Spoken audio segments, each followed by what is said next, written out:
Hello students, welcome to my YouTube channel Fusion Mac. आज के video में हम एलिप्स को कॉन्सेंट्रिक सर्कल मेथड से बनाना देखेंगे। किस तरह से कॉन्सेंट्रिक सर्कल से एलिप्स को ड्रॉ किया जाता है, स्टेप बाय स्टेप समझेंगे। तो देखिए, जैसा क्वेश्चन में दिया हुआ है, the major axis of an ellipse is 150 mm long and minor axis is 100 mm long. Draw ellipse by concentric circle method. तो जनरली जब मैं किसी एक सर्किल को कॉन्सेंट्रिक सर्किल मेथड से ड्रॉ करता हूं तो मुझे ये दो वैल्यूज पता होनी चाहिए, मेजर एक्सिस की वैल्यू कि कितने mm है या कितने सेंटीमीटर पे है, और माइनर एक्सिस की वैल्यू या माइनर एक्सिस की लेंथ कह सकते हैं हम। तो चलिए देखते हैं किस तरह से ड्रॉ करना है। तो जैसा आप देख पा रहे हैं, यहाँ पर मैंने वैल्यूज को लिख लिया है। मेजर एक्सिस की वैल्यू जो है वो 150 mm दी हुई है और माइनर एक्सिस की वैल्यू जो है वो 100 mm दी हुई है। तो इसके अकॉर्डिंग मुझे क्या करना होगा, दो सर्कल ड्रॉ करने होंगे, जो एक मेजर एक्सिस के अलोंग जिसका डायमीटर होगा और एक जिसका जो डायमीटर होगा वो माइनर एक्सिस के अलोंग होगा। या ऐसा कह सकता हूँ कि एक जो मुझे सर्कल ड्रॉ करना होगा उसका डायमीटर होगा 150 mm और दूसरा जो सर्किल होगा उसका जो डायमीटर होगा वो होगा 100 mm। तो सिंपली मैं अपने डिवाइडर को 150 mm के अकॉर्डिंग जो है वो ओपन कर लेता हूँ। यहाँ आप देख पा रहे हैं कि 75 mm जो है वो कंपास ओपन हुआ है और मैंने यहाँ पर एक सेंटर मार्क कर लिया है, देख पा रहे हैं क्रॉस पॉइंट से। आप रैंडमली किसी भी जगह पे इसे मार्क कर सकते हैं, ऐसा कोई हार्ड एंड फास्ट चीज नहीं है। सिंपल मैंने इस पे यहाँ इसके सेंटर पे ये इसका पॉइंट रखा और एक सर्कल ड्रॉ कर दिया मैंने। ये जो सर्कल है ये मेजर एक्सिस को रिप्रेजेंट करेगा या मेजर सर्कल को रिप्रेजेंट करेगा। यहाँ इस सर्कल में मैं किसी भी दो पॉइंट्स को मिलाऊं, इसकी जो पेरीफेरी पर हूं, और वो जो पॉइंट्स हैं, अगर वो पॉइंट्स के थ्रू जो लाइन क्रॉस होती है इसके सेंटर से जाए तो वो मैक्सिमम डिस्टेंस होगी इसके डायमीटर के बराबर, जो कि 150 mm है। ठीक है, सेम चीज मुझे अब माइनर एक्सिस के लिए करनी है। तो माइनर एक्सिस के लिए मुझे क्या होगा, इस कंपास को जो है 50 mm ओपन करना होगा, क्योंकि डायमीटर जो है वो 100 mm दिया हुआ है। तो उसके अलावा मुझे इसको 50 mm ओपन करना होगा। तो जैसा आप देख पा रहे हैं, मैंने इसे 50 mm जो है वो ओपन कर लिया है। अब इसी सेंटर के थ्रू मुझे एक और सर्किल को ड्रॉ करना होगा। यहाँ पर जो है इस छोटे वाले सर्किल का जो डायमीटर होगा वो 100 mm होगा।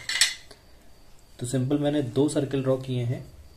ये हमारा जो होगा वो मेजर सर्किल कहलाएगा, बड़ा वाला, और अंदर वाला जो सर्किल होगा छोटा वाला, ये कहलाएगा माइनर सर्किल।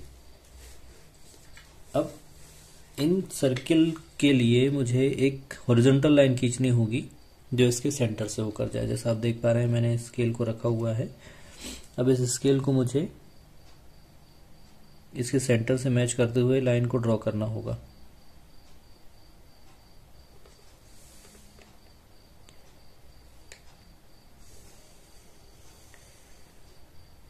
इस तरह से मैंने एक लाइन ड्रॉ कर दी है, आप देख पा रहे हैं। इस लाइन से मुझे एक वर्टिकल लाइन भी खींचनी होगी। ये जो होगा हमारा हॉरिजॉन्टल एक्सिस होगा। एक वर्टिकल एक्सिस और ड्रॉ करना होगा।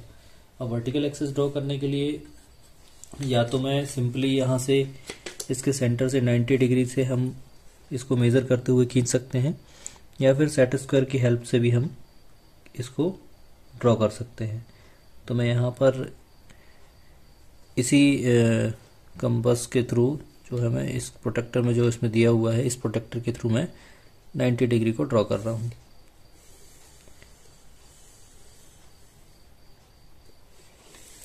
इस तरह से कुछ। अब मुझे इन दोनों सर्किल को 12 इक्वल पार्ट्स में डिवाइड करने हैं। ठीक है, 12 इक्वल पार्ट्स में डिवाइड करने के लिए सिंपली मैं या तो इस तरह से कर सकता हूं कि जो मुझे पता है कि इस पूरे सर्किल का जो एंगल है वो 360 डिग्री होता है, और इस 360 को मैं 12 से डिवाइड करूं तो ये जो वैल्यू है वो 30 डिग्री की आती है।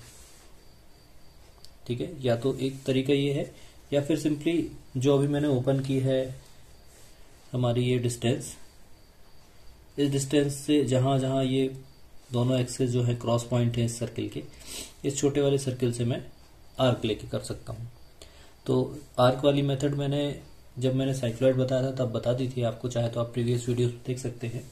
इस बार मैं मेथड जो है वो सेट स्क्वायर के थ्रू जो है 30 डिग्री के एंगल को बनाना बताऊंगा। तो जैसा आप देख पा रहे हैं, ये वाला हमारा सेट स्क्वायर जो है, इसमें हमारे ये वाला जो एंगल है, छोटा वाला एंगल, ये 30 डिग्री का होता है, इस तरफ का होता है 60 डिग्री का, और ये वाला एंगल होता है 90 डिग्री का। तो ये जो सेट स्क्वायर है 30-60 कहलाता है। और दूसरा वाला जो सेट स्क्वायर है हमारा, ये वाला सेट स्क्वायर, ये 45 डिग्री का कहलाता है, और तीसरा एंगल जो होता है वो 90 डिग्री होता है। तो जनरली हम अब इस वाले मेथड से इसको ड्रॉ करेंगे। तो यहाँ मैं इस सेट स्क्वायर को 90 से मैच कर रहा हूँ। जैसे आप देख पा रहे हैं यहाँ भी इसमें प्रोटेक्टर दिया हुआ है, तो यहाँ एक्सेस को मैं यहाँ से मैच कर रहा हूँ 90 डिग्री से, और उसको थोड़ा सा नीचे करके मैं रखूंगा। ठीक है, देख पा रहे हैं आप। अब यहाँ से इस सेट स्क्वायर से मुझे 30 डिग्री ड्रॉ करना है। तो मैं क्या करूंगा, इस सेट स्क्वायर को इसके साथ में मैच करूंगा, और इसको तब तक स्लाइड करूंगा जब तक यहाँ इसका सेंटर इस लाइन पे ना आ जाए। जैसा आप देख पा रहे हैं ये सेंटर पे ये आ गया है। ठीक है, तो ये जो है मैं यहाँ से इस तरह से ड्रॉ कर दूंगा। ठीक है, ये जो है हमारे इसके क्रॉस पॉइंट आ जाएंगे।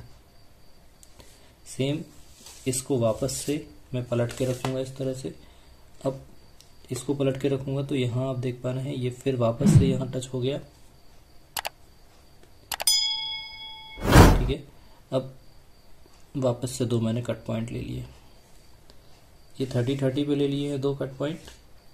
ठीक है, अब यहाँ से जो अगला क्रॉस पॉइंट आएगा वो यहाँ से 30, ये पहला हुआ, अगला जो आएगा वो 60 पे आएगा।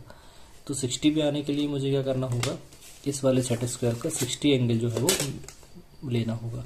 तो जैसा आप देख पा रहे हैं यहाँ पर मैंने इसे इस तरह से 60 पर मैच कर लिया है, और 60 पर मैच करने के बाद ये दो है तो क्रॉस पॉइंट ले लिया।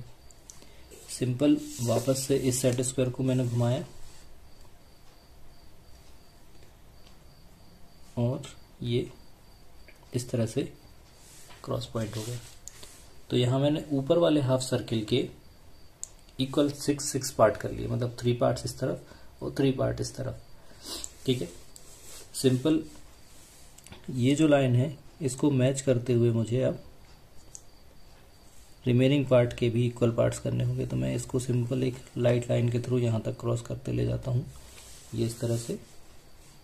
अगला जो आर्क होगा वो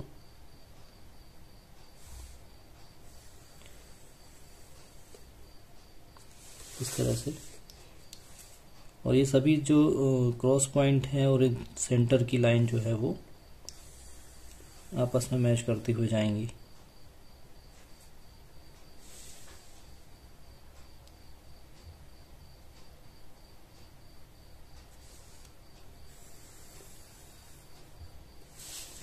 तो जैसा आप देख पा रहे हैं मैंने इस सर्किल के 12 इक्वल पार्ट्स कर दिए हैं।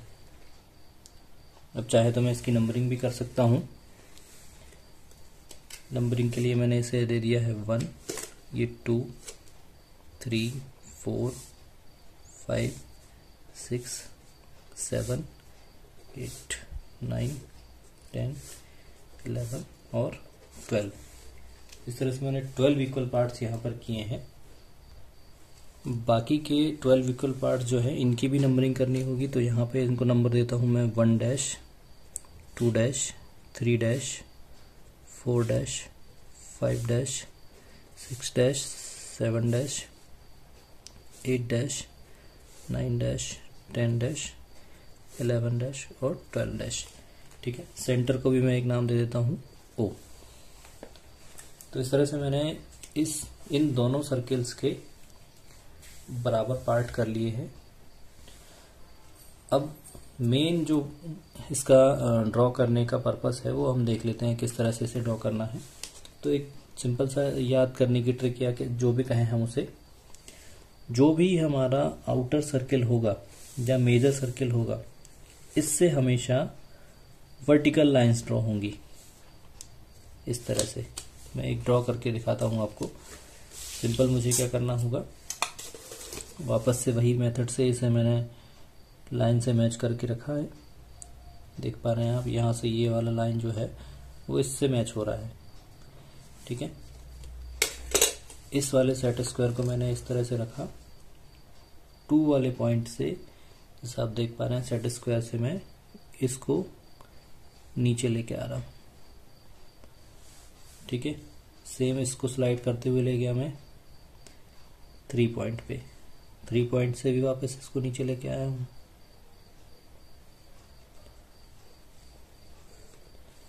ठीक है, 4 से तो ऑलरेडी वर्टिकल लाइन है, 5 वाला जो पॉइंट है इसको मैं फिर नीचे लेके आता हूँ, जैसा आप देख रहे हैं, जैसे मैंने 3 को नीचे लाया था।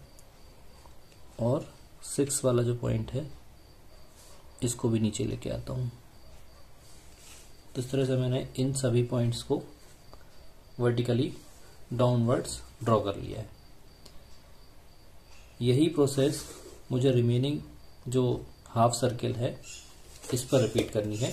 तो इस पर रिपीट करने के लिए वापस मैं इसे यहाँ पर ऊपर लगाऊंगा हमारे सेट स्क्वायर को, और ये जो लाइंस हैं वो यहाँ से ड्रॉ करना स्टार्ट करूँगा। तो ये मैंने इसको मैच कर लिया यहाँ से। अब 12 वाली लाइन जो है उसको ऊपर प्रोजेक्ट करना है। मैंने जैसा अभी बताया कि जो आउटर सर्किल है उससे हमेशा वर्टिकल लाइंस ही ड्रॉ होंगी। तो जैसे मैंने ये देखा, ये वर्टिकल लाइंस ड्रॉ की हैं,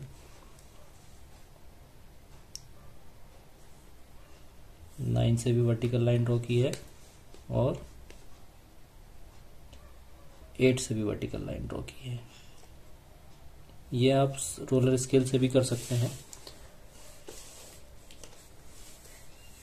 तो जैसे ये मैंने अभी ड्रॉ किया है, तो आप चाहें तो यहाँ रोलर स्केल को इस एक्सिस से मैच करते हुए ले जाएं। ठीक है, और इनको स्लाइड करते हुए ले जाएं, और जैसे मैंने यहाँ किया है आप ऐसा भी मैच करके यहाँ पे इस तरह से ड्रॉ कर सकते हैं इनको। पर रोलर स्केल में होगा ये कि गलती होने के चांसेस ज़्यादा होते हैं। अब मैंने अभी आउटर सर्किल के अलाउ मैंने लाइंस ड्रॉ की हैं। अब मुझे इनर सर्किल से हॉरिजॉन्टल लाइन खींचनी होगी। जैसा मैं देख रहा हूँ अब मेरी लाइन जो है वो हॉरिजॉन्टल खींचेगी। तो इसके अलाउंग मैंने वापस से इसे मैच किया है लाइन को, और इस वाले पार्ट को मैं आपको रोलर स्केल से ड्रॉ करके दिखाऊं तो थोड़ा आपको दूसरी मेथड भी क्लियर होगी। तो मैं से अब देख पा रहे हैं यहाँ से मैंने इसके पैरेलली इसको रख लिया। देखिए ये एक्सिस के पैरेलली मैंने रख लिया है, और रोलर स्केल को आगे स्लाइड करते हुए ले जाता हूँ। ठीक है, आगे स्लाइड करते ले जाएंगे तो जैसे ही मुझे 2 और 6 वाला पॉइंट एक ही लाइन पे मिलेगा, तो ये पहले मैं 2 वाले को ड्रॉ करता हूँ, और 2 वाले को मुझे कहाँ तक ले जाना है, जहाँ से ये इस वाली वर्टिकल लाइन को मैच ना कर ले। तो ये क्रॉस पॉइंट मिला मुझे।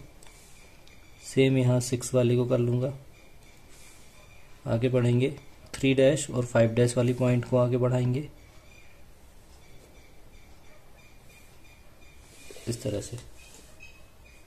सेम थिंग मुझे जो रिमेनिंग हाफ पार्ट है सर्किल का उससे करना है।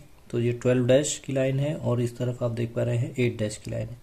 तो 12 डैश की लाइन से मैंने ये इस तरह से ड्रॉ किया, सेम 8 डैश की लाइन है उससे इस तरह से ड्रॉ किया। नीचे आएंगे हम तो 11 डैश और 9 डैश की लाइन दिखेगी, तो 9 डैश और 11 डैश। तो इस तरह से मुझे कुछ इस तरह का शेप मिलेगा। अब मैं इनको नेमिंग स्टार्ट करूंगा इसकी। तो ये वाला जो पॉइंट है ये 2 और 2 डैश के बीच है, तो मैं इसको P2 दे देता हूँ। यहाँ ये P3 हो जाएगा, यहाँ P5 हो जाएगा, P6 हो जाएगा, P8 हो जाएगा, P9 हो जाएगा, P11 हो जाएगा और P12 हो जाएगा। अब मुझे मैं बता रहा हूँ जिस सीक्वेंस में, उस सीक्वेंस में इनको मैच करना है, इन सर्किल के पार्ट्स को। तो सबसे पहले मैं 1.1 से P2, P2 से P3, P3 से 4, 4 से P5, P5 से P6, P6 के बाद आ जाएगा 7 पॉइंट, 7 के बाद P8, P9, P9 के बाद हो जाएगा 10 डैश, सॉरी ये 4 डैश होगा, 10 डैश के बाद 11 P11, देन P12 और वापस से 1 पॉइंट। तो इस तरह से मुझे मैच करना होगा। मैं इसे ड्रॉ करके दिखा देता हूँ आपको किस तरह से ड्रॉ होगा ये। 1 पॉइंट से मैं ड्रॉ करना स्टार्ट करूँगा। आप चाहें तो इसको फ्रेंच कर्व के थ्रू भी मैच कर सकते हैं, आपको यहाँ फ्रेंच कर्व मिल जाएंगे इसमें देखने के लिए। तो चाहे तो आप फ्रेंच कर्व से भी कर सकते हैं, कोई इशू नहीं है। और इन केस आपके पास फ्रेंच कर्व नहीं है तो आप फ्री हैंड भी इसे मैच कर सकते हैं। तो जैसा आप देख पा रहे हैं मैं अभी फ्रेंच कर्व के थ्रू मैच करके दिखा रहा हूँ आपको। ये 1 पॉइंट, ये P2, थोड़ा सा फ्रेंच कर्व में आपको ये चीज़ें थोड़ा सा मैच करनी होगी, इस वजह से हम फ्री हैंड ही ड्रॉ करने के लिए प्रेफर करेंगे आपको कि आप फ्री हैंड ही ड्रॉ करें। तो जैसे मैं 1 से P2, P3 को डैश को स्टार्ट करता हूँ मैच करना।